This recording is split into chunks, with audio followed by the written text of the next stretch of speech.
from Hello. the Pip and Nut kitchen. Hello, Pip. How you doing? Yeah, great. Thank you. Thank you so much for having me this evening. Oh, thanks for being here. We've got people joining us, and there's a lot of shout outs here from food startups. So we've got Amy, who's the co-founder of Nella Tea. I hope I've said that right.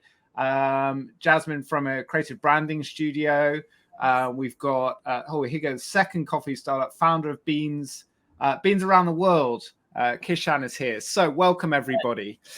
So excited to talk to you, Pip. Now, before we get into the deep questions, I've got someone here who wants to say hello. So let me just see if they're available. Oh, here we go. Oh God, is that a squirrel? Well, come on, don't deny you don't know. Hang on, I'm just gonna have a. Oh, I normally only hang out with the red squirrels, you see. Okay. You can have two quick questions. All right. Is it all right if you can have two quick questions from the grey squirrel? The first question is, and he's called Nut. He wants to know he's called Nut. Nut would like to know is what your favourite nut butter of all time is that you've made. Oof, coconut almond butter. It's one of the first recipes I ever made, and it was inspired by a macaroon. So it holds a place in my heart. I mean, we're talking luxury nut butter there, macaroon inspired. And you've got one more. Okay, yep. You sure you want to ask that? Okay, right, fine. Okay, I'll ask it. What are Nut here? What are his best qualities as one of your team members? What does he bring to the table? Sorry, who? Me? Why him? Oh, sorry, Nut. Sorry, yeah. Nut. What does your squirrel bring to the party in Pip and Nut? He's cute and fluffy, loads of personality, very positive little squirrel. So yeah, without him, we wouldn't have like such a great brand. So well, there you go. That's why you got such a massive chunk of equity, isn't it?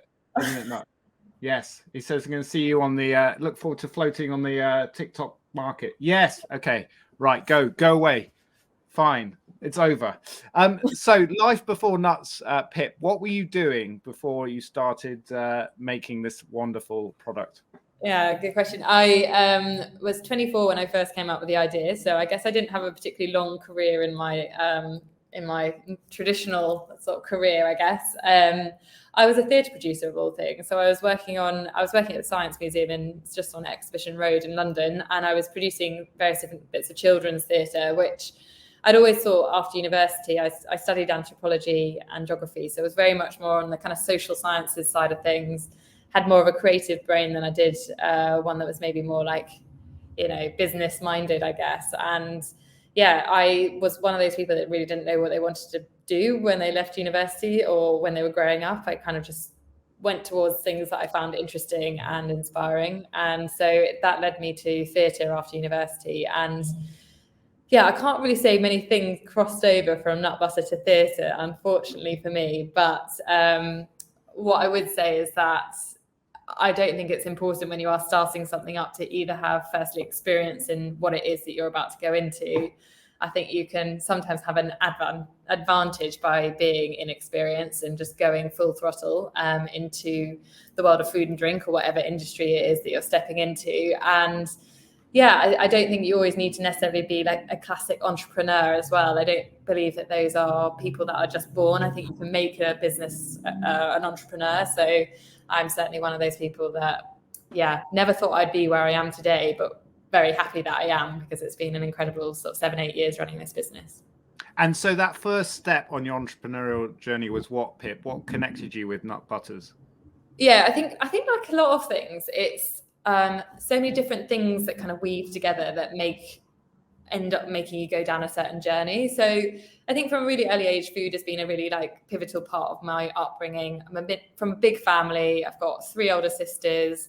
We're all very greedy. So naturally I ate a lot. And, I used to cook from a really early age for my family. At 12, I was sort of cooking meals for my mum and dad and my sisters. So I always loved being in the kitchen. And I think being in London, as I have been for the last 15 years, I've also had this like amazing doorstep of incredible food to kind of be inspired by. So I think I'd always had like an interest. I just didn't necessarily realize it was a career I was going to go down until I guess I was doing lots of marathon running when I was in my early 20s, real kind of passion of mine. I'm still a runner now. And back then, nearly every sort of products that I picked up within this category, peanut butter, all contain palm oil.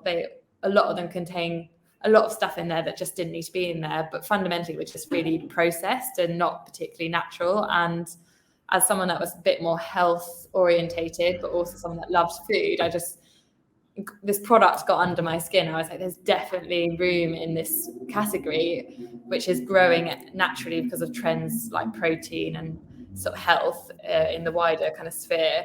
There's a room in this category for like a more challenger brand to bring something that was better for you and better for the planet as well. And I guess that's what started me thinking there was a gap, because, you know, if you're working in food and drink and if you walk the aisles of a supermarket, you know, it can sometimes be quite overwhelming. You think, where are there gaps in the market to be able to bring something new? And I guess sometimes when you do launch a business or create a brand, it's about finding small niches within niches that you can exploit. It doesn't necessarily have to be a totally new, innovative product, but it can be a spin on something that already exists. So for me, I saw an opportunity for a product that didn't contain palm oil, that was really delicious, had lots of different flavors, and importantly had a brand that was much more appealing to a younger shopper, a more lifestyle shopper. So those are the things that started to get my my brain ticking over it and thinking, I'm gonna at least start in the way that I know how. In hindsight, and listening to you now, it sounds like a very clear analysis of the problem and the vision to build what you've gone on and built. What did you then do to try and turn this inkling and itch into a reality? Yeah, I think one of the beauties of food and drink is that you can often take something that is, you know, in your mind quite quickly into a tangible product. And I was lucky that the product that I had in mind was something that you could genuinely make in your kitchen to a really good standard. So I didn't have any food and drink background. So I started how I knew, which was buy a blender, buy some nuts, buy some ingredients, and just start making up some recipes.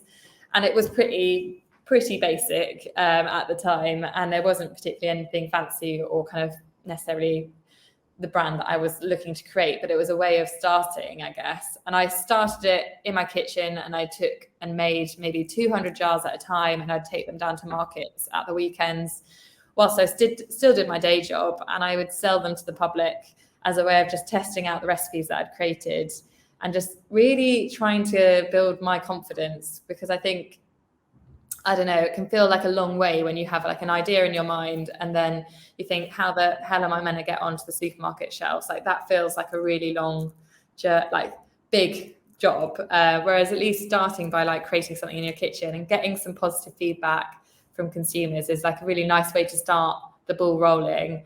And hopefully if you feel like you get enough positive feedback in those kind of early stages, it gives you that confidence to maybe take the next jump, which is, in my case, you know, trying to find a manufacturer who would help me make the products. And where was that first market, Pip?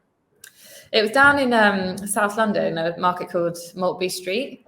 So I don't know if you know, it's near Borough Market. So it's a kind of similar kind of style. And I loved it because like you have all like the street food traders who you kind of do all your swaps during the day. So I used to eat really well on those days because you'd trade like nut butter for like, I don't know, some delicious salmon or something, which is fun.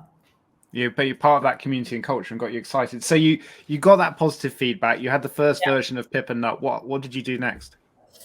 Yeah, I think I'd always aspirationally wanted a brand that was in everyone's cupboards. You know, I wanted to have a national brand. So whilst, you know, absolutely you could carry on pursuing markets and building your product and brand in that way. It's one way of doing it. But for me, I knew I needed to scale up the product in some form to be able to supply supermarkets in order to meet consumers up and down the UK. That was for me the key. So finding a manufacturer is difficult. Like for anyone that's done it, it is like finding a needle in a haystack. They don't advertise themselves.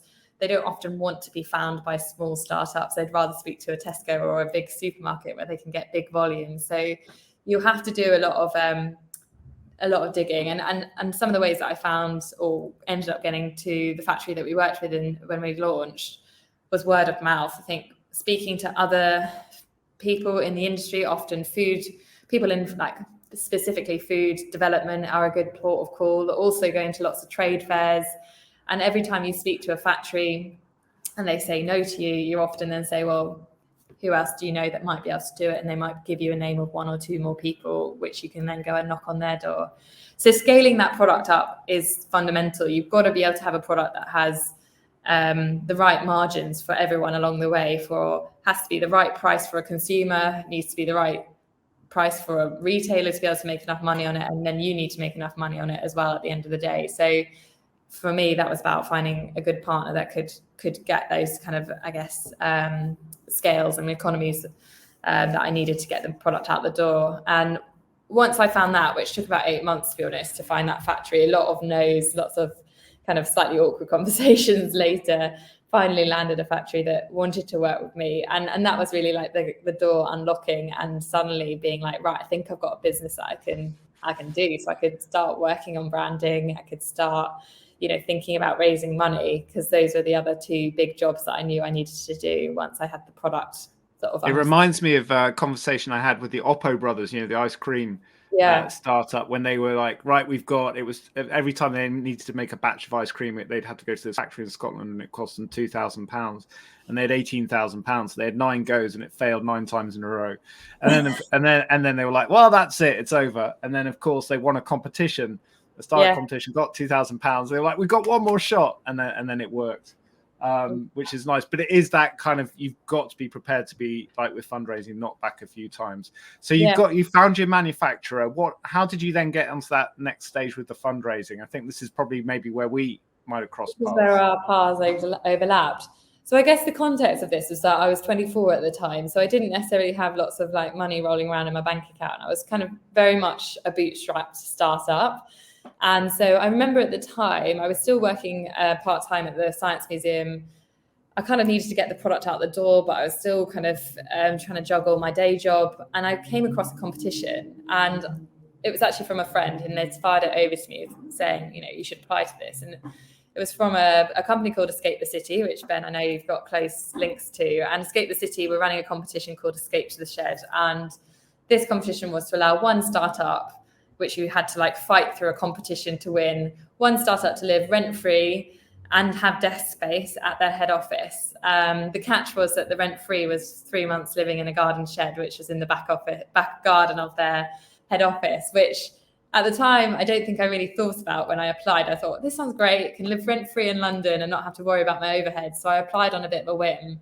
And like a month later, I ended up getting a call from one of the co-founders, Dom, and I picked up the phone. I remember it clearly. I was standing on Exhibition Road by the Science Museum, and he said, Pip, you've won the competition. You can move in whenever you want. And it was this horrible dawn of like, shit, I've actually got to follow through with this. And I quit my job an hour later, and I moved into the shed a few weeks later and spent 3 months living in their shed, working from their HQ. That's when I met Ben, who was really inspiring as well on that journey. And I used that time whilst I was sort of in that sort of grace period, I guess, to raise the money on Crowdcube. And I used that summer when I was staying with them to build my crowdfunding campaign.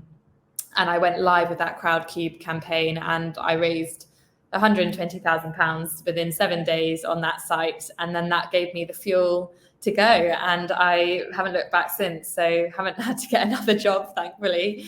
But your escape to the shed story is one of my favorite like startup moments, and the fact you quit an hour later, then you were like, oh crap, I've got to live in a shed.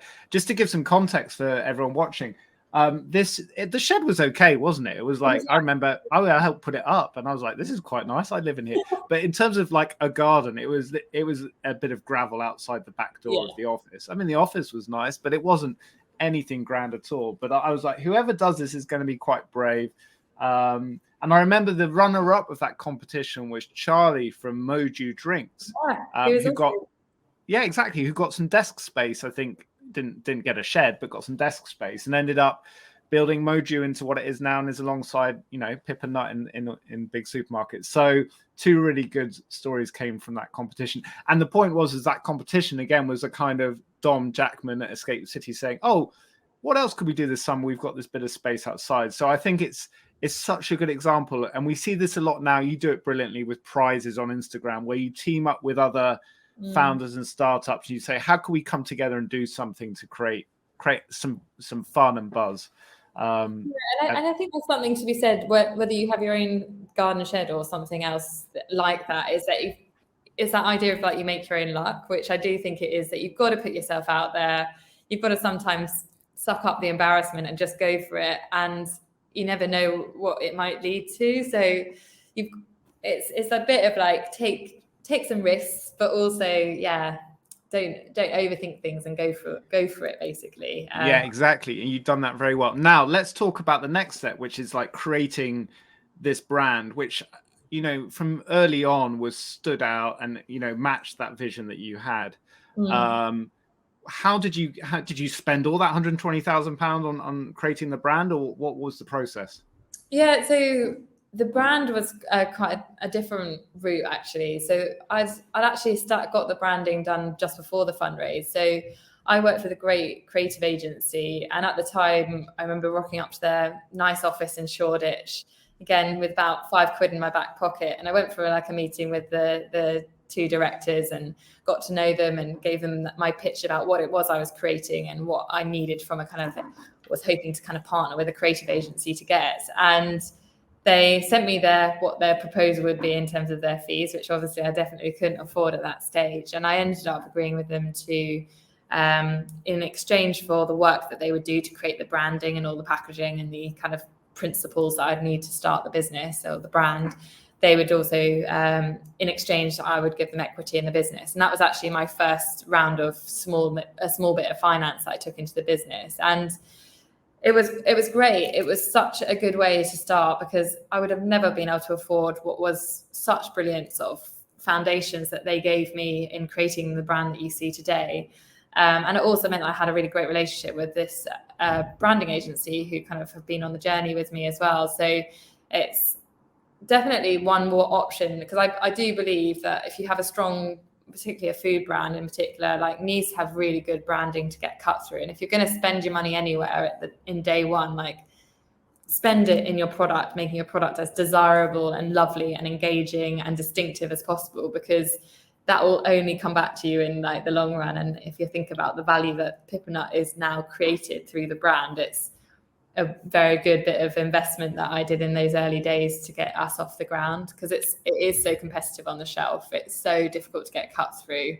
So you need to make sure your packaging and your brand works as hard as it possibly can. So that's how I basically got the branding to a point where I was happy to launch it into supermarkets. It's another great example of this sort of leap of faith and like instinctive response to have, because those things can go wrong quite quickly as well. If suddenly you work with an agency, you give them some sweat equity and then they don't deliver. So good judgment. One thing I wanted to ask about that kind of valuable real estate on packaging with food products is that from day one, you put no palm oil. It was a big piece of the communication. I can see it's still there, right front and center on the top of the jar, on the tab that you break. Why did you decide to do that when, for a lot of people, palm oil is not necessarily related to personal health, or it was like hard to understand the negative impact it was having on the world? Yeah, I definitely agree. And it's still something I think a lot of people don't really realize is in 50% of products that you find in supermarkets has some form of palm oil or a derivative of. For me, I guess it was a point of difference from my competitor set. I guess I was talking about earlier, like the small kind of gap I saw in the market. And I needed to be able to somehow communicate why our product was natural. So we get natural separation. So sometimes the oil will sit on the top, because palm oil basically acts as a sort of emulsifier of everything. And I actually think it's a bit of a talking point. Like you say, I think if you don't kind of flag kind of, I guess, something like that, it's hard to know. People don't necessarily also inquire as to what palm oil is. So it also helps drive that. But in our category in particular, like it was a distinct USP that we had over, say, our competitor set, like Whole Earth, for instance. So we needed to make sure that was clear and front and center. And it's been a founding principle, I guess, as a business. Like we obviously wouldn't use palm oil in any of our products because it's something we don't agree with environmentally. So I think as much as anything else, it's also now become really part of our DNA as a business. Yeah, and you've been proved right, because I mean, I remember talking with Richard Walker, the CEO of Iceland, about, you know, when they did that ad with the kid and the orangutans and that their homes being destroyed in Indonesia because of these massive palm oil plantations and people's livelihoods being disrupted, you know, their food being given over to palm oil. and it's become this big conversation now. So you were ahead of that. It's great that it's stuck as a core part of your brand. And then tell me a little bit about around the creative of Pip and Nut itself. Was that sort of the name you had straight away? And how does it been having your name? Was it deliberate? I'm going to have my name in here. Was it just a happy coincidence? How did it all come about? Yeah, so Pip and Nut was a name that I came up with myself. I was actually cycling on my bike, and I remember it coming to me whilst I was cycling through London. And yeah, initially I really wasn't sure about it. I was like, I'm not sure if I want to be front and center of this brand. I'm not an extrovert by nature. So I was like, I don't think this is for me to be like the spokesperson for the business. So I've had to get over that. But in reality, like, I think it's been a real asset for us. And you mentioned a little bit about female founders earlier, and how actually Virgin Startups funding much more female founders, which was a joy to hear. But also, I think it's a real benefit to be able to be like, show you're an independent brand, show that you're a human being who cares about this product. And I think that naturally engages consumers as they get to know the person behind the business. So having your name in there really helps connect you intricately with your brand. But the brand identity itself is this lovely kind of squirrel that's leaping, and the tail of the P, basically, the tail of the squirrel creates the P of the Pip and Nut. Yeah, you can see it there. And I loved it. It was one of the first sort of proposals that they gave me when they were kind of presenting the brand. And it's great because the squirrel is leaping forward. So it has this like forward momentum, because our whole brand is about positive energy. It's about what you eat is what you put in, not what you take out. That, you know, that's our principle. So we're very positive as a brand. So it's leaping forward. All the lettering is leaning. So it's like the P is like a swoosh of peanut butter if you were spreading it on toast. Like, and more importantly, it just has so much personality. Like the squirrel itself allows us to talk in a very squirrely way. So we can have all this great tone of voice and distinctiveness to create that moat around our brand. So I think whenever you're thinking about branding, it's like, how can you create things that are intrinsically yours and recognizably yours, so you can leverage them later down the line as you're building out, you know, your brand world and maybe investing in things like advertising. So try and be distinctive, whether it's through the name or the actual identity itself, because it, like I said, it's a crowded space. You need to be able to kind of create personality with your brand and create emotions within your brand, which is what people buy with their head and their heart. You know, it's not just you know, looking at the price. You know, you need to feel something when you're buying something and create that connection.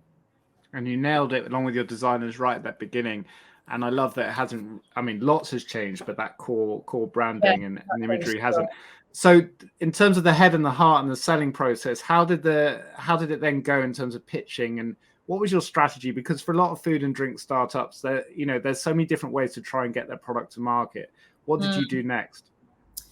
Yeah, I think it's getting a product to market is, for me, it's about building it. So our first customer is Selfridges. Very lucky that we won that listing as our first listing, and that gave us this big credibility in the food and drink space. You know, Selfridges tends to be good on trends, and they tend to back brands that are in that kind of like early emerging stage. So you can use that kind of case study to then sell to other smaller independent stores around London, to then again build that kind of foundation of really cool, really hip stores that help make sure that your product's in the right places.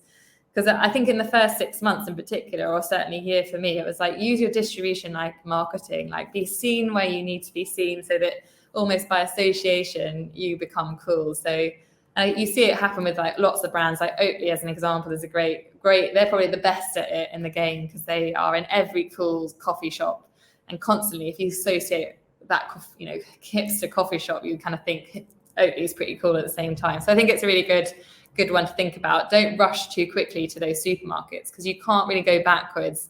You have to build those like quality premium kind of accounts, so that you can make sure your brand is established as a premium brand.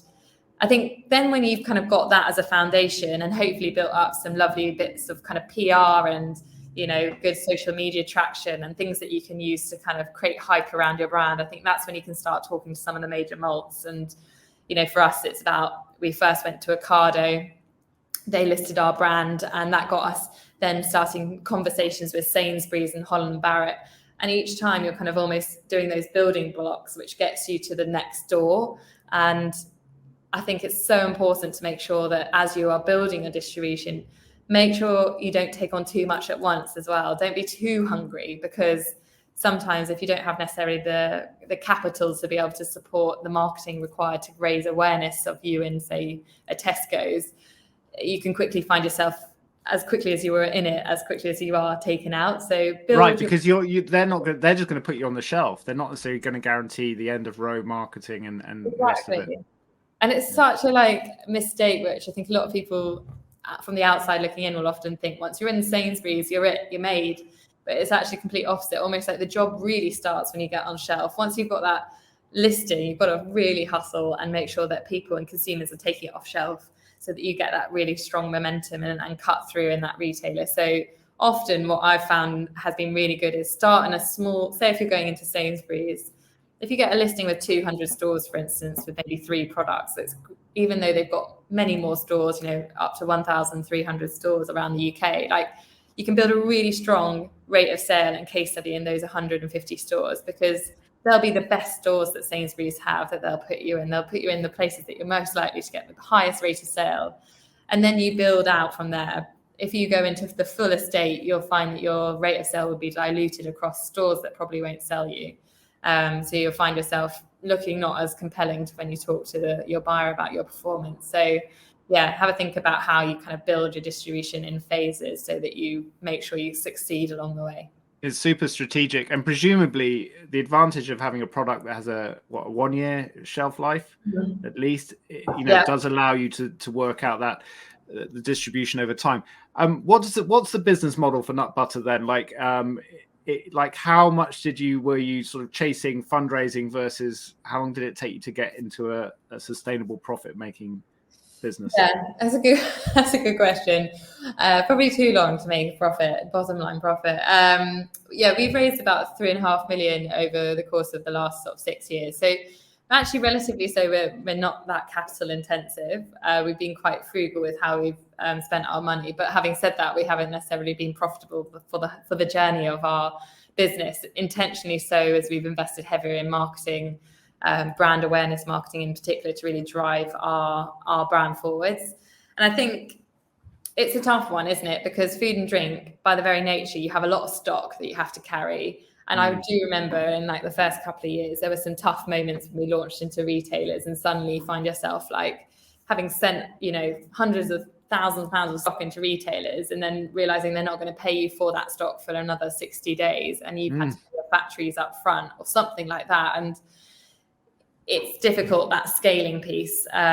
So fundraising has enabled us to kind of scale as we make sure we can keep up with the demand, but also invest at the same time in our team and our marketing as well. So I think, again, for me, I've always wanted to have a brand that is national and has big reach and grows fast. So the appetite to raise money was there as well. But yeah, I have a love-hate relationship with fundraising. It's both exciting but also terrifying, and it takes you away from the day job, which I love. And I don't necessarily, the pitching of your business is fun to some extent, but I'd much rather be in the throes of running the company than necessarily talking to investors. But that's just absolutely. And I think what you just described in terms of those cash flow chasms that you get, especially in when you're selling a food product to supermarkets, is just the thing that stops so many people from going for it, or if they go for it, failing. And so to cross that chasm is a huge achievement.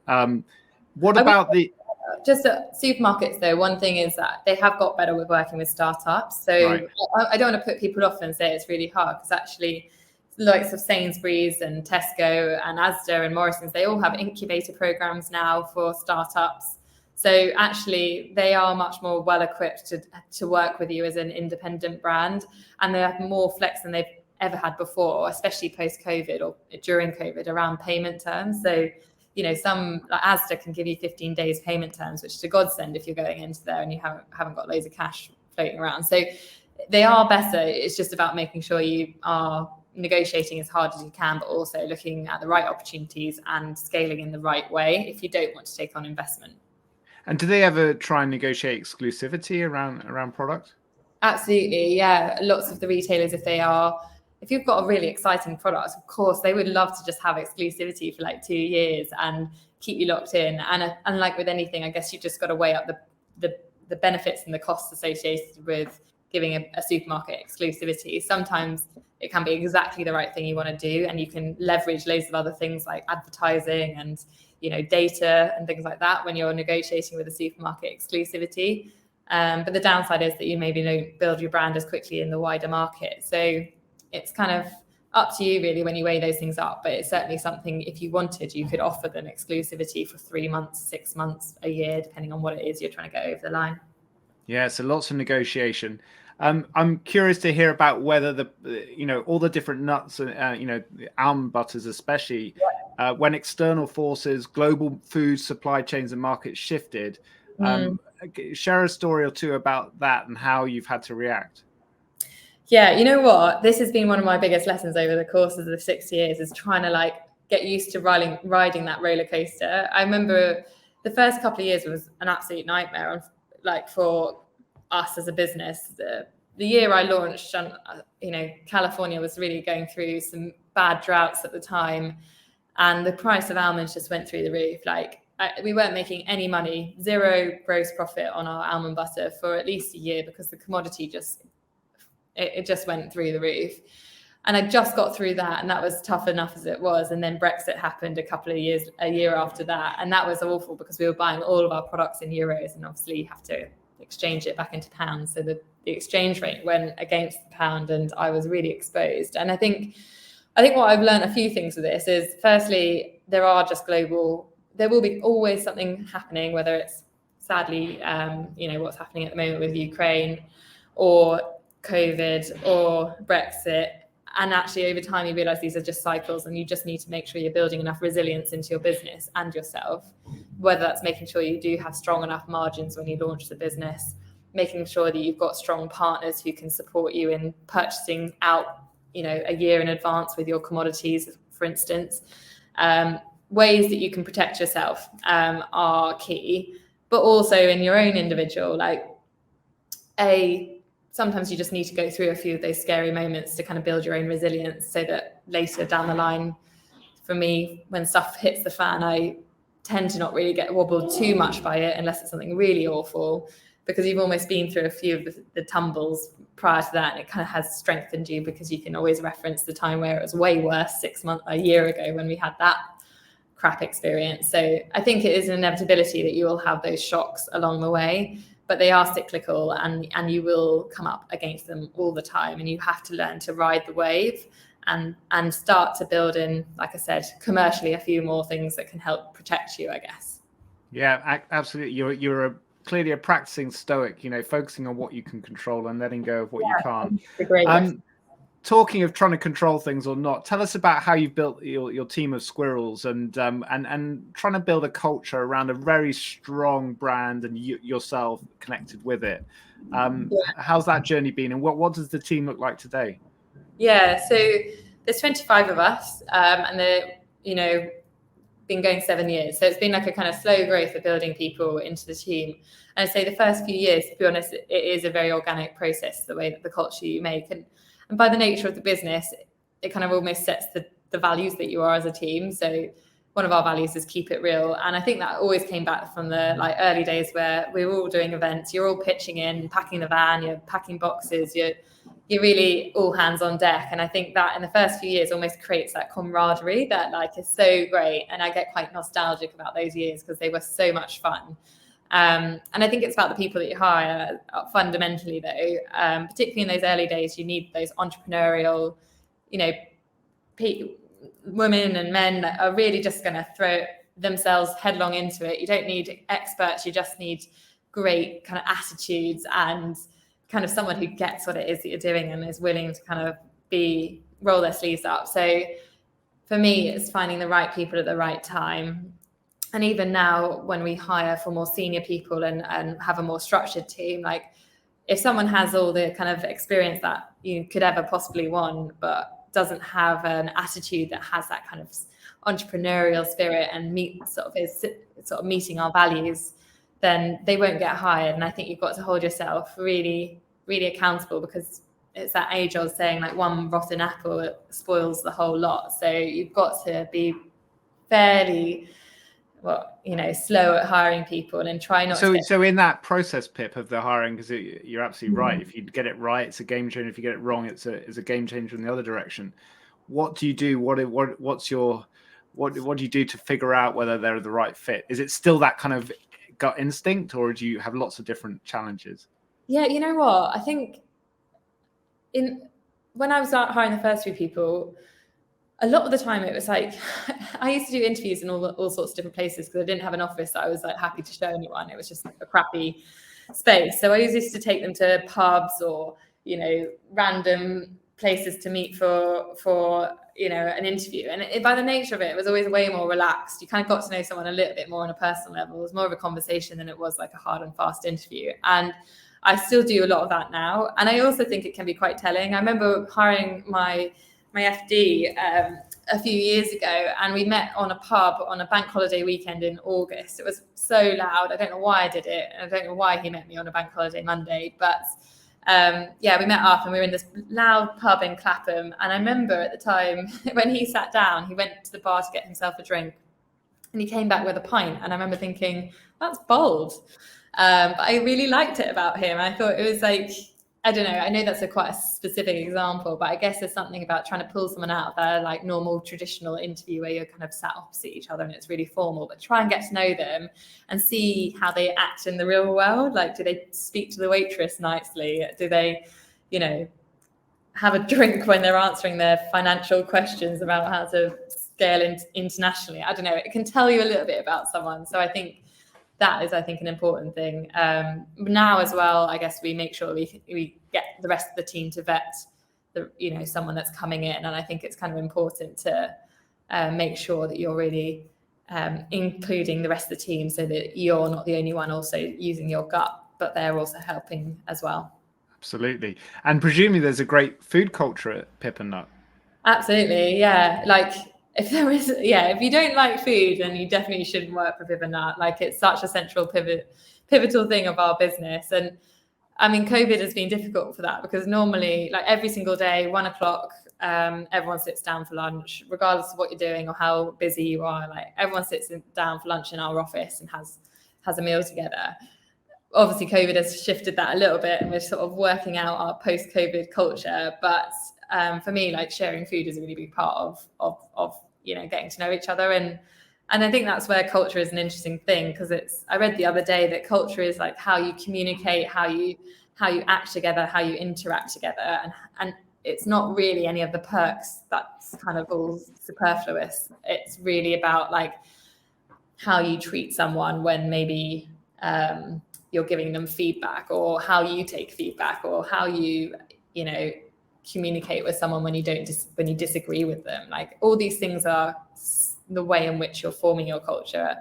And I think that's the sort of slightly intangible stuff, but also things that you need to think about. It's like, do you want a flat structure? In which case, how do you create that? And things like having lunch together, I think, is one of those things which for me and you can get lost in the complexity of those culture building tools and techniques and guidance and so on. And what I love about the way you describe your team and community is it's actually quite straightforward. It's core human values, but you still got to put them into practice every day.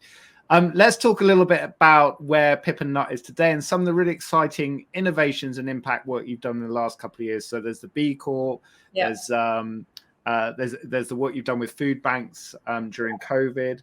And then on the kind of innovation side, there's we obviously in Tesco, but the Pipperazzi, the TV ads, the glass jars. So you take your pick, but there's sort of a highlights package of all the things that you've been up to recently. Tell us a little bit about them. Yeah, I mean, I think this is what you highlighted really well. Is like, I think it's such a great. I'm so lucky, and anyone that is running their own business, it's such a fun thing. So if I can imagine what we're doing now to what I thought running a business was when I started it, I wouldn't have imagined it. And it's so diverse and rich.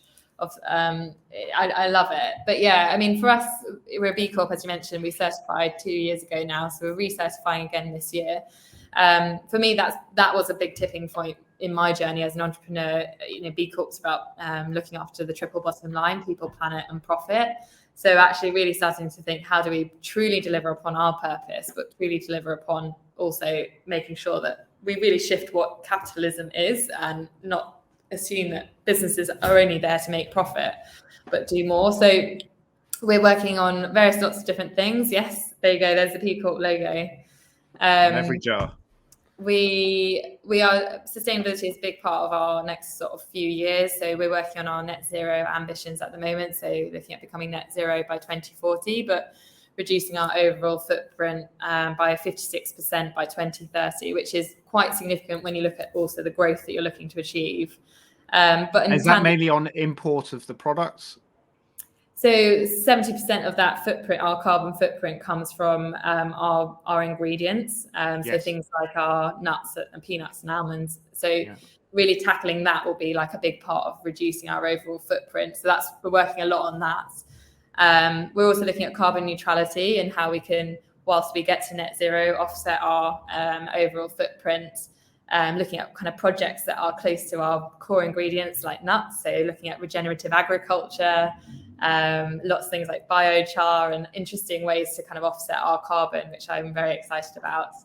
But yeah, I guess as a wider brand, we've also got to make sure that we're raising awareness of our business more broadly, and looking at how we can actively try and reach more people with our brand. So things like we just recently did a TV campaign in January, which was our biggest amount of spend we've ever spent in any moment, and it almost made me sick signing up the budget. What made you go for it? Was it the data, or was it just like, I want us to be seen everywhere? I'm sure there was a bit of ego at play, unfortunately, but we had tried TV about the year before with a smaller media budget, and it worked really well, even on a small level. So that kind of try and test model, which we've done since day one, made me think, actually, I think we can do this and spend a bit more and have a bigger impact for our brand. We'd also just got a Tesco listing, and I was like, we're going to have to do something to make sure that we've got the awareness we need to make sure it sells. So yeah, it was a few things, I think, clicking into place for that one. But it's funny, those sorts of things never really get easier as you get bigger, because almost the risk of the money that you're spending, if it doesn't work, it's like, it sort of feels horrible to think you might burn that kind of money on and it not work. So yeah, those are big things, like driving awareness in the UK, looking at new products outside of what we've already got as well is also another thing. But yeah, we're very busy. And the diversity of the product itself now. So we mentioned a couple of things, but how do you decide? I mean, this is the fun experimental side, but how do you, I mean, is it just based on the numbers of sold products that you go, right, this one's working, this one isn't? What's the most successful nut butter? Which one have you ditched that didn't quite work?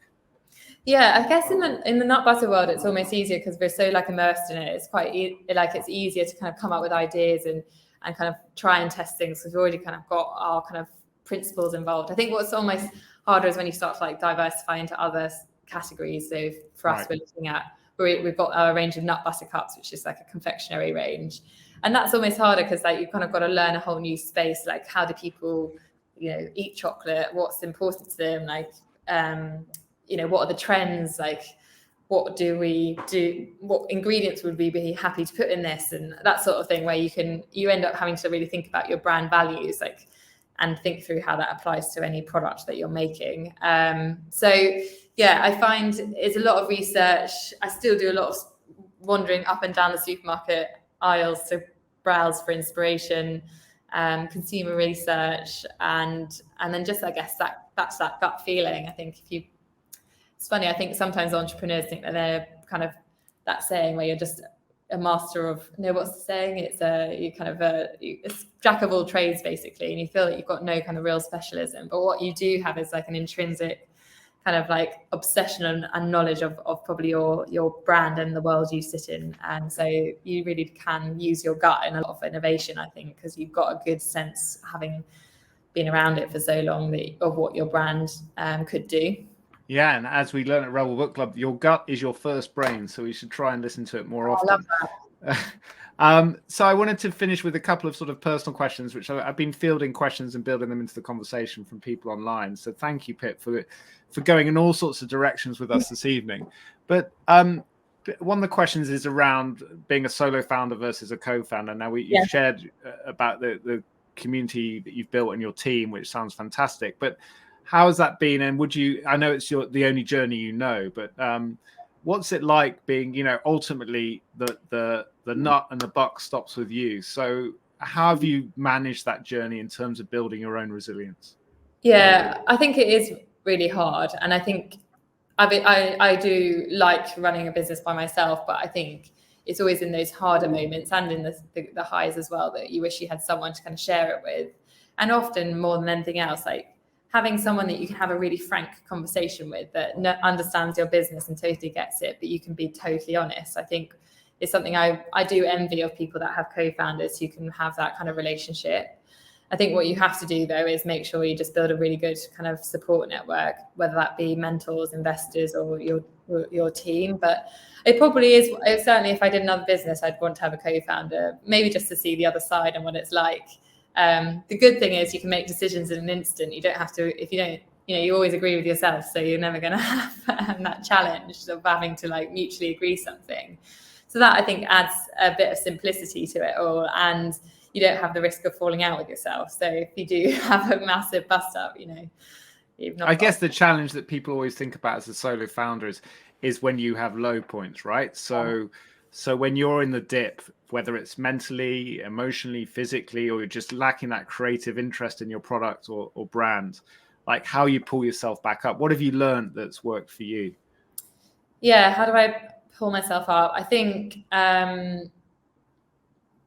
perspective is always good if you can try and get some sort of form of perspective. And often that for me is like speak to somebody else about the issue that you've got, even if that's just a vent or download. But if they can give you a sense of perspective or remind you that it's not like the world isn't imploding on you. And I think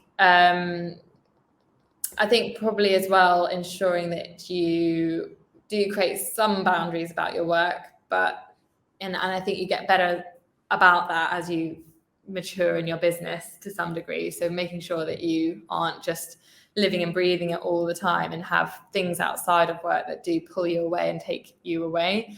I don't have children, but I have a dog and, my boyfriend and things like that you need to make sure that you ensure that you invest in them. So I think that can help as well. I like the fact the dog comes before the boyfriend in your hierarchy of investment. I know, he's there first. So Charlie takes precedent in most Wow, that's a crowd. And I wanted to, penultimate question, Pip. The food banks. So tell us about COVID and how you navigated that, and then the work you did with the food banks. Yeah, we were lucky in COVID because we were a product that was sold in supermarkets that you eat at home, and so people were eating breakfast and at home way more, which meant the sales of nut butter went through the roof. So we were having to more manage like the kind of repercussions of that from a supply chain perspective, which was also moving around with COVID because factories having to change their ways of working with remote and or distancing and things like that. So that was definitely a frenzy. And I think having a younger team, we're quite a young team. I think that also put a pressure on our team in terms of a lot of them living in small flats in London. You don't work for a brand like Pip and Nut if you don't want that like social interaction. So suddenly having that pulled away from you overnight, it meant that we had to completely think again about how we support our team. So I think those were for me the biggest challenges, and how to lead within that remote world was something that I had to really rethink, and actually in lots of ways I think helped me grow as a leader and really understand myself better and really grow up to some extent and really act like the leader of this business. But one of the things that we did do, and I guess, as a business that was thriving during COVID and seeing lots of people, and particularly in our local community, really struggling, felt that we had to do something. So we worked and have now worked with Hackney Food Bank since the start of COVID, where we make donations through our D2C. So every order that you place on our D2C, we will give a jar of Pip and Nut. And we have things like a you give, we give. So you can, on our website, go and donate a jar of peanut butter to Hackney Food Bank and we'll match everyone. And the reason why we did it was because peanut butter is actually one of the essential items that they hand out in emergency food parcels that people collect from Hackney Food Bank. So it felt like a really meaningful way that we could actually genuinely help with a useful product that is nutritionally rich.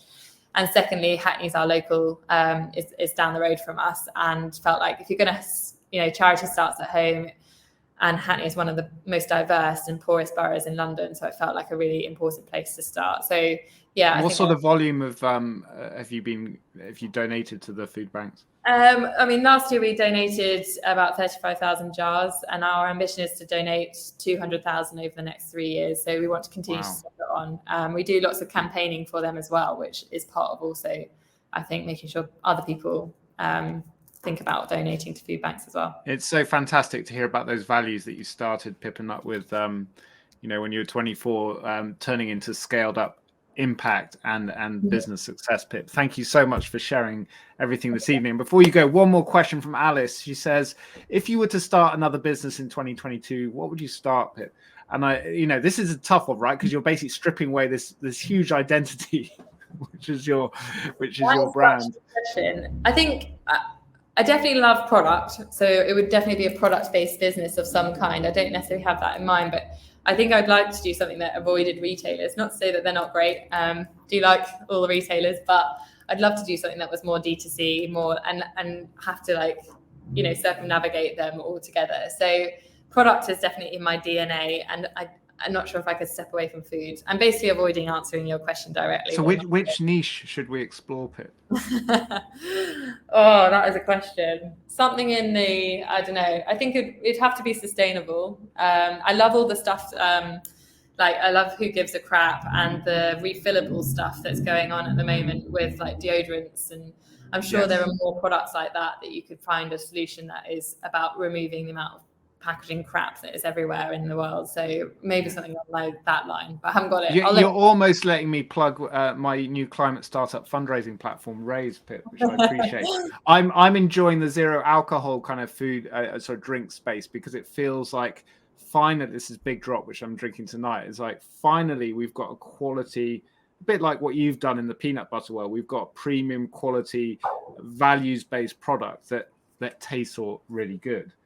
Which we didn't have, you know, 5 years ago. So, you know, we had lime and soda in the pub, which reminds me, if you do bump into Pip and Murray in the pub in Southwest London, you're likely to be interviewed for a job. So be prepared.